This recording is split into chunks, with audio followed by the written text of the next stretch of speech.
ఓహో పుట్టినరోజు మళ్ళీ వచ్చే ఓహో గడప గడపలో ఆనందాల వేడుక తెచ్చే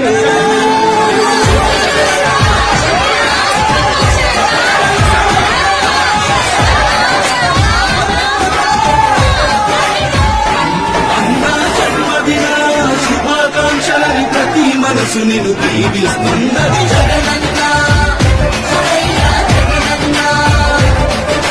తెలుగు రాష్ట్రాల్లో సంక్రాంతి నేడే వచ్చినట్టుగా అనిపిస్తున్నది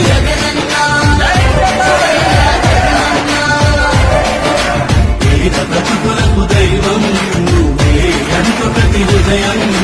నువ్వు చల్లగుండాలని ఆశీర్వదించకదిలింది